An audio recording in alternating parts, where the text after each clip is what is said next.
आपके सामने सदारती खुतबा पेश करने के लिए तशरीफ़ लाते हैं फ़ज़ीलतुल शेख हज़रत मौलाना शेख सलीम उर रहमान साहब। इनके बाद डॉक्टर साहब का खिताब होगा और ख़ुसूसी दुआ बक़ियतुस सलफ़ हज़रत मौलाना मोहम्मद सरदार आबद साहब फरमाएँगे। अस्सलामु अलैकुम व रहमतुल्लाह। औज़ु बिल्लाहि मिनश शैतानिर रजीम। बिस्मिल्लाहिर रहमानिर रहीम। लक़द कान लकुम फ़ी रसूलिल्लाहि उस्वतुन हसना। सबसे पहले मैं इस अदारे के मुहतमिम और इस मस्जिद के ख़तीब जनाब हज़रत मौलाना अब्दुल्ला असद साहिब को और उनकी पूरी टीम को, जो उनके साथ दीनी प्रोग्रामों में दिन रात जिन्होंने वक़फ़ किया है, उनको मुबारकबाद पेश करता हूँ कि माशाअल्लाह स्टेज पर उलमा का गुलदस्ता और आप इस अदारे में तशरीफ़ लाए और इस प्रोग्राम की कामयाबी पर उनको मुबारकबाद पेश करता हूँ। उलमा के खिताबात आपने सुने हैं, माशाअल्लाह उन्होंने कोई कमी नहीं रहने दी। जो हमारे अकायद हैं उनको भी बयान किया है। हज़रात, आप आज गलियों में, सड़कों में देख रहे हैं कि हजूर अलैहिस्सलातु वस्सलाम की विलादत की खुशी में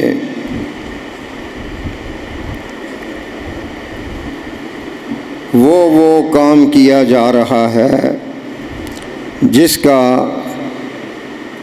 जिसकी शरीयत ने इजाज़त नहीं दी। नाच गाना, ढोल ढमक्का, हत्ता के औरतों को बेपर्दा लोगों के सामने लाकर खड़ा करना, बताइए यही था मकसद?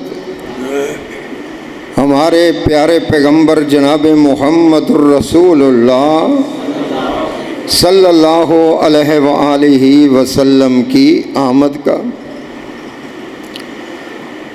होना तो ये चाहिए कि जिस मकसद के लिए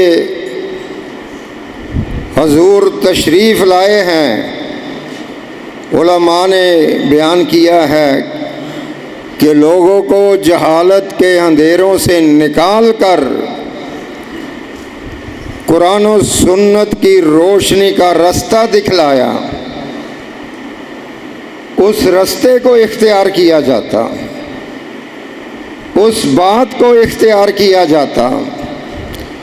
इसलिए तो अल्लाह पाक ने फरमाया है, लक़द कान लकुम फ़ी रसूलिल्लाहि उस्वतुन हसना, कि लोगों हर तबका के लिए मैंने अपने पैगंबर को आपके लिए एक सबक और नमूना बनाकर भेजा है। चाहिए ये था कि हजूर के नमूने को इख्तियार किया जाता। आज जरा अपने गिरेबानों पर निगाह डालें और इस नतीजे पर पहुंचे कि जिस मकसद के लिए अल्लाह पाक ने अपने हबीब को मबूस फरमाया था, क्या हमने उनके इस मकसद को पूरा किया है? काजी, जज, अदालत की कुर्सी पर बैठने वाला जब वो फैसला करता है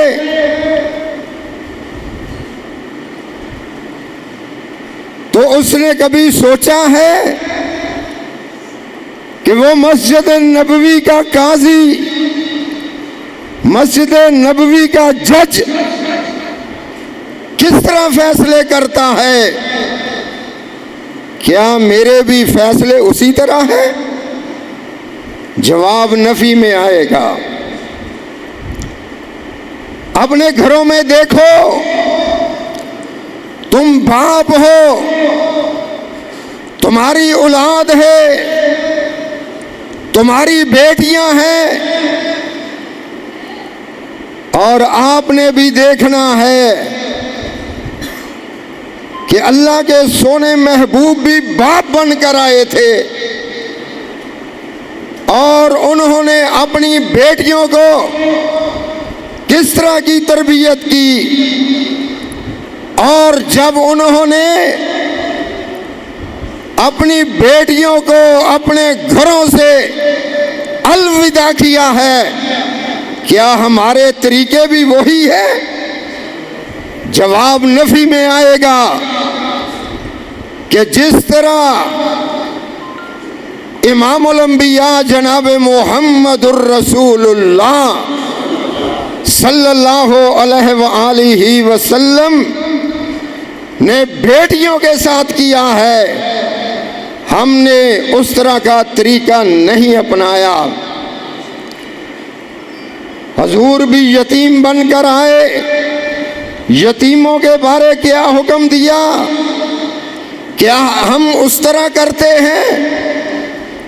हजूर मुबल्लिग आजम बनकर आए, क्या हम उस तरह तबलीग करते हैं? हर तबके को देखना पड़ेगा कि इमामुल अंबिया जनाब मुहम्मदुर रसूलुल्लाह सल्लल्लाहु अलैहि वसल्लम का उसवा क्या है, और हमको भी वही उसवा इख्तियार करना पड़ेगा। फिर हजूर की आमद की खुशी भी है, और हजूर के आने के मकसद को भी हमने पा लिया। जब हम ये तरीका इख्तियार करेंगे तो अल्लाह पाक की रहमतें हम पर नाज़िल होंगी। अल्लाह पाक फरमाते हैं कि फर्श पर तुम मेरे महबूब को राज़ी कर लेना, अर्श पर मैं आपसे राज़ी होऊंगा।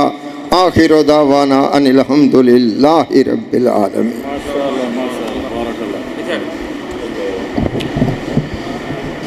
मैं अपने मोहसन मुरब्बी फजीलत शेख हज़रत मौलाना हाफ़िज़ मोहम्मद ज़करिया कसूरी साहब को बड़े दूर का सफ़र तय करके हमारी इस महफ़िल को रौनक बख्शने पर दिल की अता गहराइयों से इनका शुक्रिया भी अदा करता हूँ और इन्हें खुश आमदीद भी कहता हूँ।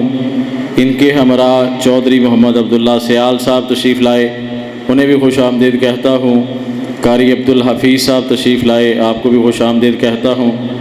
मलक हाफ़िज़ अब्दुल बासित साहब तशरीफ़ लाए, हम उन्हें भी खुश आमदीद कहते हैं।